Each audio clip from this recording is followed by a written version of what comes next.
Hi folks, welcome to LMP3 at Jerez, so let's crack on with it.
Right then, fast lap done and dusted, and let me show the rules tab. Always have a look at the rules tab if it's there in some circuits, because it will tell you where the off tracks are.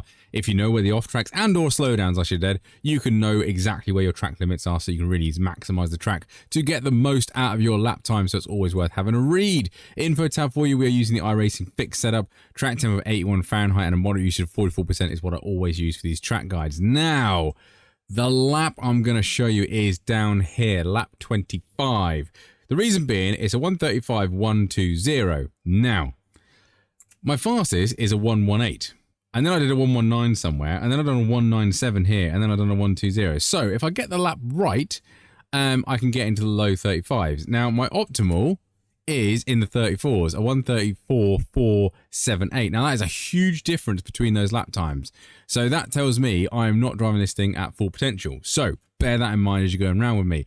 This was quite interesting. It was like Nürburgring when I did the practice session on that one. Very, very slippery, very, very icy. This car's sort of like, if it's in first or second gear, it's not happy. Third gear, you're okay, but the traction control is cutting in and getting in your way, and you're trying to put the power down, but you can't because the traction control is going again. So you really need to be smooth on exits around here. I did try and go through some of these corners that were like second gear on exits, try and go in third, and then I was finding when I was approaching the power and feeding it in, the car just understeers. So yeah, it's a bit of a pain in the rear around here, I think. I don't think this I mean, some of the corners, this car's fantastic. This has the better final sector with missing that chicane. So them last two corners are absolutely flat out. They're wonderful.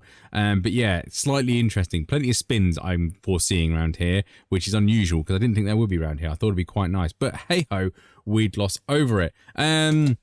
What else do I show you? Oh yeah, my Discord, OLAP, BLAP, telemetry replay file will all be in the Discord for you, and it will also be on Garage 61 as well, which is an online telemetry website tool thingy. It's very, very good to compare lap time so you can see exactly where I'm getting in time, or if you're faster than me, you don't need to worry about that section of the track, which is always ideal. Not affiliated with them, just think it's a really useful thing to try and improve these track guides and give you a bit more detail as best I can. Otherwise, I think that's enough of me waffling, so yeah, let's crack on with the guide.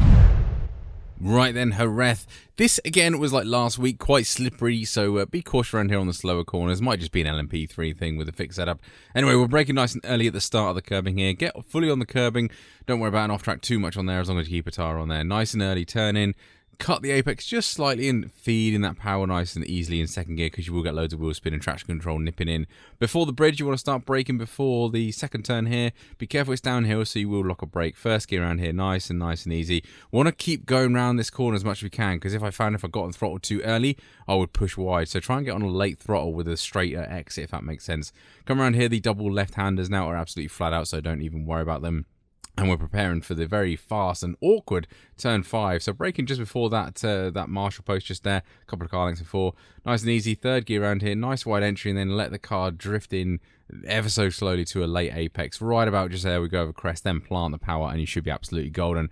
You can run a little bit wide down the curb, but if you run too far wide, it is an off track, so be cautious about that and bear that in mind. Come down here, could be a few dive bombs into this corner, so bear that in mind as well when you're hunting around here for people. 100-meter marker, and you are braking a nice straight line here. Now, locking up at this point is very, very easy. You see I do it on the top camera, so be cautious about that when you are turning in. Make sure you get all your braking done in a straight line. Nice late apex, feeding the power, and do not run too far left here because you will get another off track. Now, this left-hander coming up is absolutely flat, so don't worry about it at all. Just give the curb a little cheeky tickle on your way through, and then straddle this curb here for the braking zone. Kind of the end of the tyre barrier there, so brake nice and easy through here.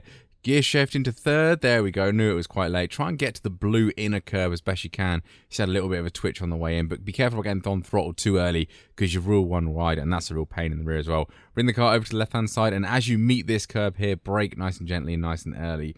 Turn it in second gear and be cautious through here. This corner invites you in, but it does tighten up on exit. You can see that I'm whacking on the steering because I've taken a little bit too much speed. Stay mid-corner, and around this point is the turning in point for the next one. Now, lift off the throttle. You can drag the brake a little bit, but be careful of running wide. And that's exactly what I do here, run a little bit wide. And technically, this lap does have an off track, but as you can see on their screen, there is an official lap on lap 9 of the same time. So this is why this was obviously pre-recording, noticed it. I thought I'll mention it, but technically I can still do lap time on another lap, so I still think it's valid. Anyway, cracking on down here. Hopefully you guys don't get an off track. It's a really stupid one to collect, but it is really easy to collect. These last few corners here are absolutely fantastic. They're flat out. Just be smooth on the steering wheel, and we're hunting down for the last corner. And we have to brake very early at that white line just there.